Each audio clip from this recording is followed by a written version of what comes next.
In this segment, I continue my interview with Henry Skinner from death row in Livingston. We focus on his previous charges, how he felt coming so close to death, and life on death row. You were arrested for assaulting a police officer in '87. No, I wasn't arrested for assaulting a police officer. I was arrested for public intoxication. The file says aggravated assault on a peace officer. Yes, well, we'll get to that. But that's not what I was arrested for. I was arrested for public intoxication. When he took me down to the jail, he got a hold of me and beat of me.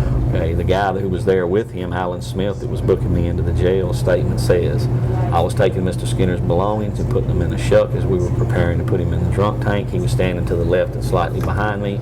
I heard Skinner cry out. I turned and looked to see him flying backwards into the drunk tank with Danny Lance on top of him. But you pleaded guilty to it. Well, listen, let me finish. There was no charge filed. When it was turned into insurance, they refused to pay it. Then he charged me with aggravated assault.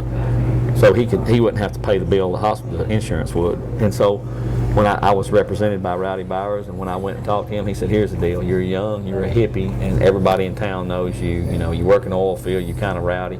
He's wearing a blue uniform. You get in front of a jury, he testifies against you, your ass is going to penitentiary, so let me work this out with Comer. So Comer was the DA then. So he worked it out with Comer, and I took an unadjudicated probation in return for a plea. And so that, because I couldn't, you can't win fighting the blue, But months later you were arrested for unauthorized use of a motor vehicle. Yes, my own truck. It's my own truck. But you went to prison for that, correct? Yes. And when I did, they terminated the probation. It was supposed to be wiped off. It was taken into consideration in the plea for the truck. But they refused to do that. I was never convicted of aggravated assault on a police officer.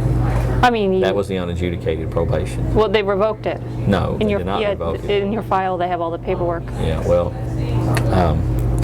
I don't know what files you've been reading, but why don't you try reading the trial record? That would probably be a little more accurate for you. What about the injury to a child arrest, that they had indicted you on that? It was dismissed. Yeah, because of your conviction. No, that's not why it was dismissed. It was dismissed because the kid lied, and as his little story went along there, it fell apart, and he finally admitted that he lied on me because he was mad at me. So that's why they dismissed the charge, not because I was convicted.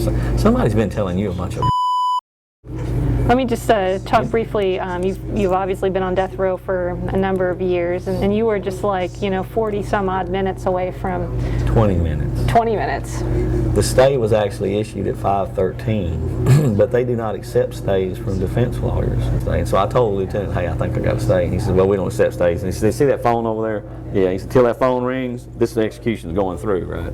So the phone rang at 5:40. But then when they actually told me I had to stay, I don't know what happened. It was like I just kind of fell apart. My legs gave out, slid down the wall.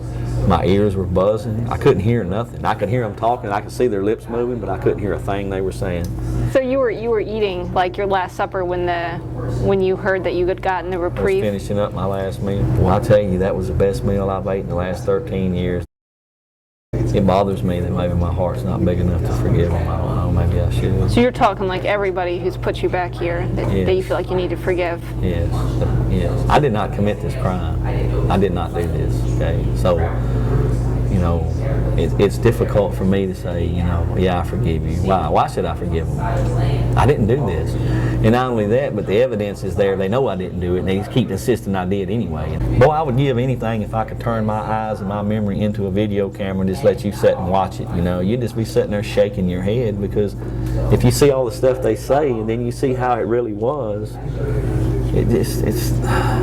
it's so far removed from reality. I tell my lawyers all the time that I feel like I'm living in a bad rerun of The Twilight Zone. I hate it that I've lost 17 years of my life for this.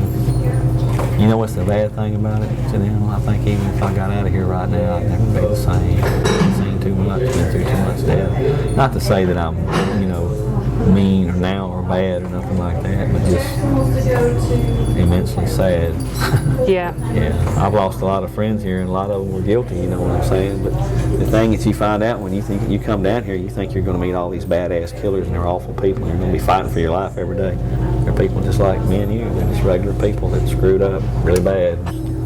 Texas leads the nation in the number of executions since the death penalty was reinstated in 1976. In October, the U.S. Supreme Court is slated to hear Skinner's suit filed against Gray County District Attorney Lynn Switzer seeking access to several pieces of evidence for DNA testing. As the wheels of justice turn, Skinner waits behind bars, his life hanging in the balance until the Supreme Court makes its ruling sometime next year.